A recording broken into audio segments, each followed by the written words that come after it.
혹시 이런 적 있으세요? 아침에 눈을 떴는데 오늘 하루를 뭘 하며 보내야 할지 모르겠는 거예요. 몸은 무겁고 집 안은 조용하고 창밖을 보는데 세상은 바쁘게 돌아가는 것 같은데 나만 혼자 멈춰 있는 것 같은 그 느낌.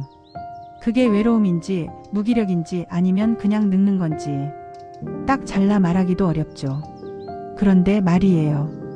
똑같이 나이를 먹었는데 아니 오히려 나보다 10살은 더 많은데 눈빛이 반짝반짝하고 웃음이 끊이질 않고 만날 때마다 새로운 걸 배웠다며 신이 난 분들 주변에 한 분쯤은 계시지 않으세요? 대체 저 사람은 뭐가 다른 걸까? 돈이 더 많아서? 자식이 더 잘해줘서? 몸이 더 건강해서? 아닙니다. 오늘 제가 그 진짜 이유를 알려드릴 겁니다.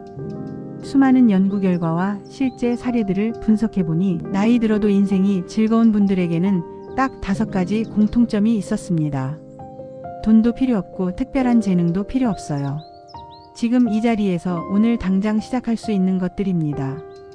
그리고 이 5가지는 단순히 기분만 좋게 해주는 게 아닙니다. 뇌과학적으로 의학적으로 실제 건강 수명을 늘려주는 것들입니다. 오늘 이 영상을 끝까지 보시면 분명 오늘 하루가 달라질 겁니다. 함께 시작해 볼까요? 자, 솔직하게 여쭤볼게요.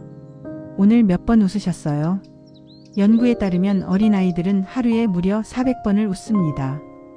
그런데 성인이 되면 15번으로 줄어들고 60대 이후가 되면 하루에 단 한 번도 웃지 않는 분들이 많아진다고 해요. 왜 그럴까요? 웃을 일이 없어서일까요? 아니요. 웃을 이유를 찾지 않아서입니다. 인생이 즐거운 분들은 웃을 일이 생겨서 웃는 게 아니에요. 웃기 위해서 재미있는 것을 먼저 찾아 나섭니다.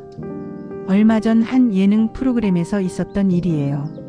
80대 어르신께서 요즘 젊은 사람들이 쓰는 말인 자만추가 무슨 뜻이냐는 질문을 받으셨어요. 자만추.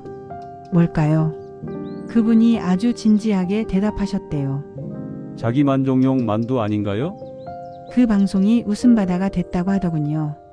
이게 바로 핵심입니다. 틀린 답도 당당하게, 그리고 그 상황 자체를 즐길 줄 아는 것. 그게 진짜 웃음의 시작이에요. 한 노인병원에서 실험을 했습니다. 환자들을 2그룹으로 나눠서 한 그룹은 기존 약물 치료만, 다른 그룹은 매일 30분씩 코미디 프로그램을 함께 봤습니다. 6개월 뒤 결과가 어떻게 됐을까요? 코미디를 본 그룹은 우울증 수치가 40% 감소했고 혈압이 낮아졌으며 면역력 수치는 오히려 높아졌습니다.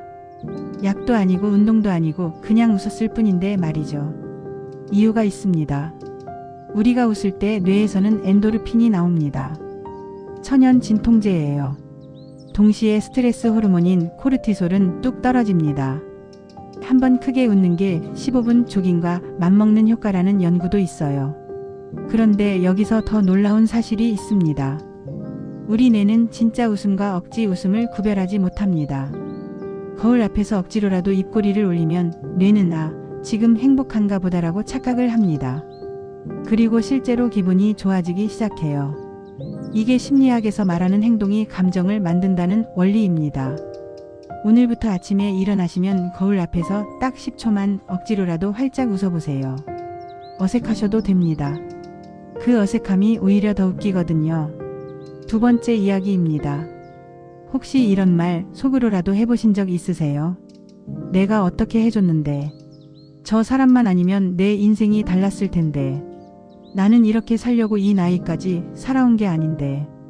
사실 이런 생각 너무나 당연한 겁니다. 수십 년을 헌신하며 살아오셨으니까요. 하지만 심리학에는 이런 법칙이 있습니다. 스트레스는 현실 자체가 아니라 현실과 기대 사이의 격차에서 온다. 즉 현실이 힘든 게 아니라 내가 기대했던 것과 달라서 힘든 거예요. 부부 갈등 연구를 보면 부부싸움의 80%는 충족되지 않은 기대 때문이라고 합니다. 40년을 같이 산 배우자가 갑자기 변할 가능성은 솔직히 말씀드리면 거의 없습니다. 사람은 잘 안 변해요. 특히 나이가 들수록 더 그렇죠. 그런데 우리는 변하길 기다리며 잔소리를 하고 결국 나만 속이 터지는 상황을 반복합니다. 그럼 어떻게 해야 할까요? 바로 받아들이기입니다. 이게 포기가 아닙니다. 오히려 그 반대예요. 심리학에서는 이걸 받아들임의 역설이라고 부릅니다. 상대를 있는 그대로 받아들이면 상대는 비로소 편안함을 느끼고 오히려 그때부터 조금씩 변하기 시작합니다. 강요에서는 절대 안 변하는 사람이 내가 기대를 내려놓는 순간 스스로 달라지는 거예요. 참 아이러니하죠. 오늘부터 이 주문을 외워보세요. 그럴 수도 있지. 배우자가 또 그러면 그럴 수도 있지. 자식이 연락이 없으면 그럴 수도 있지. 생각처럼 안 풀리면 그럴 수도 있지. 이 짧은 말 한마디가 내 마음속 스트레스 호르몬 수치를 실제로 낮춰준다는 연구가 있습니다. 상대가 맞고 틀리고보다 중요한 건 내 몸이 건강한 것이니까요. 세 번째 비밀입니다. 혹시 이런 말 하신 적 있으세요? 이 나이에 배워서 뭐하나. 이 한마디가 사실 노화를 가장 빠르게 앞당기는 말입니다. 왜냐고요? 뇌과학이 그걸 증명하기 때문입니다. 인간의 뇌는 쓰지 않으면 급격히 퇴화합니다. 반대로 새로운 것을 배울 때 뇌세포 사이의 연결고리인 시냅스가 새롭게 만들어집니다. 이게 왜 중요하냐면 치매는 뇌세포 자체가 죽는 게 아니라 세포 간의 연결이 끊어지면서 발생하거든요. 즉, 꾸준히 새로운 걸 배우는 것 자체가 치매 예방약을 먹는 것과 같은 효과를 냅니다. 실제로 미국 러시 대학교 연구에 따르면 지적 활동을 꾸준히 한 노인은 그렇지 않은 노인보다 알츠하이머 발병률이 63% 낮았습니다. 실제 사례 하나 소개해 드릴게요. 65세에 처음으로 그림을 배우기 시작하신 김 여사님 이야기예요. 처음엔 손이 떨려서 선도 제대로 못 그리셨대요. 그런데 6개월이 지나니까 동네 경로당 전시회에 작품을 내셨고 급기야 지역 라디오 방송에서 소개까지 됐어요. 그분이 이런 말씀을 하셨어요. 그림을 잘 그리려고 시작한 게 아니에요. 그냥 매일 아침 붓을 드는 게 설레거든요. 그게 전부예요. 뭘 배우실지 너무 고민하지 않으셔도 됩니다. 요리도 좋고 뜨개질도 좋고 스마트폰 사진 찍는 법도 좋고 노래도 좋습니다.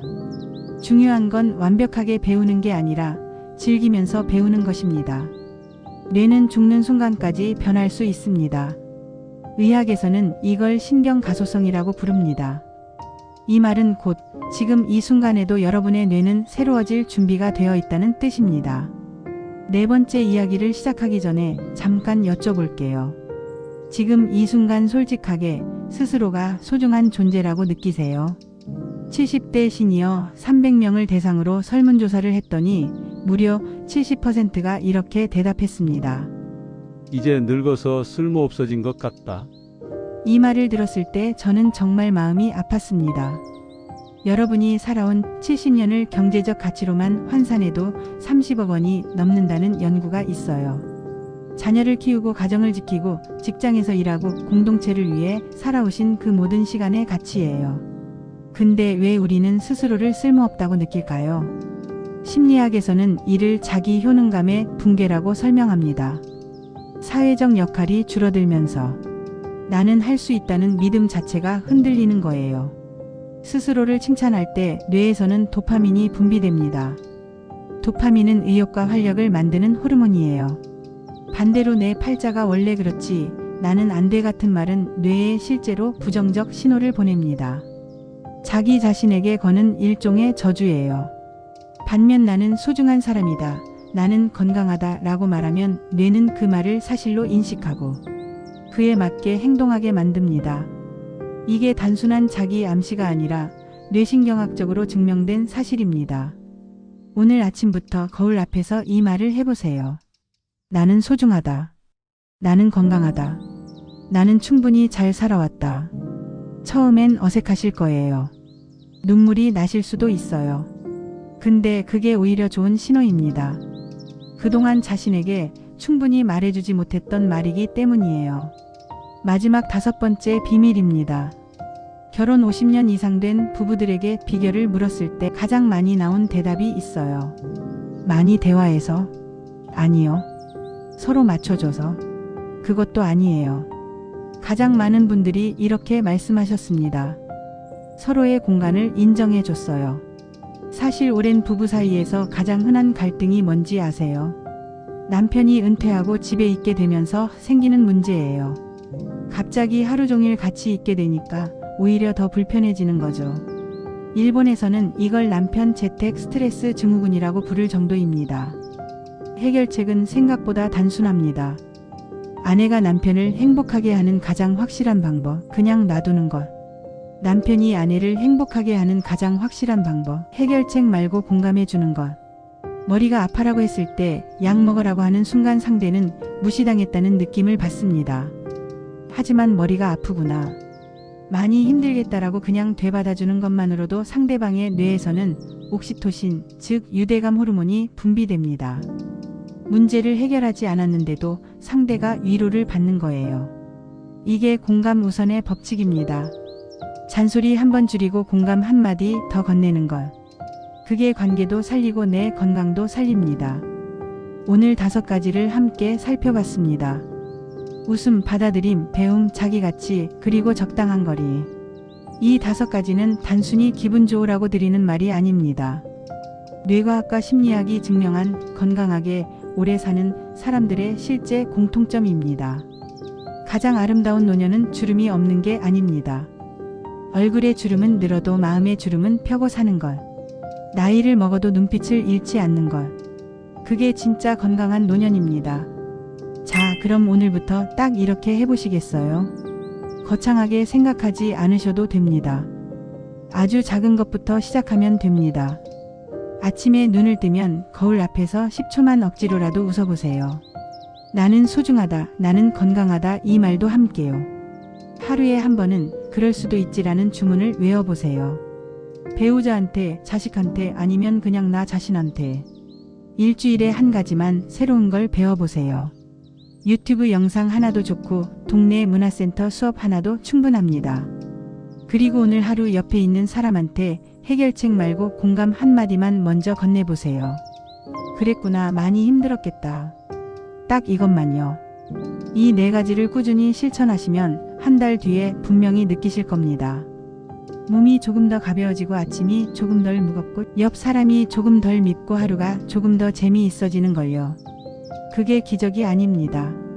뇌과학이 증명한 작은 습관이 만들어내는 진짜 변화입니다. 여러분, 인생 2막은 끝이 아닙니다. 어쩌면 지금이 남의 눈치 안 보고 진짜 나답게 살 수 있는 생애 첫 번째 자유로운 시간일 수 있어요. 그 시간을 무기력하게 보내기엔 여러분이 살아온 세월이 너무나 빛납니다. 주름은 늘어도 괜찮아요. 속도가 느려져도 괜찮아요. 다만 눈빛만은 오늘처럼 살아있길 바랍니다. 오늘 영상이 여러분의 하루에 작은 씨앗 하나가 됐으면 합니다. 댓글로 꼭 알려주세요. 오늘부터 어떤 걸 실천해 보실 건가요? 여러분의 한 줄이 이 영상을 보는 또 다른 분께 큰 용기가 됩니다. 그리고 앞으로도 건강하고 활기찬 인생 2막을 위한 이야기 저희가 계속 함께 하겠습니다. 헬스톡톡과 함께해요. 오늘도 끝까지 함께 해주셔서 진심으로 감사드립니다.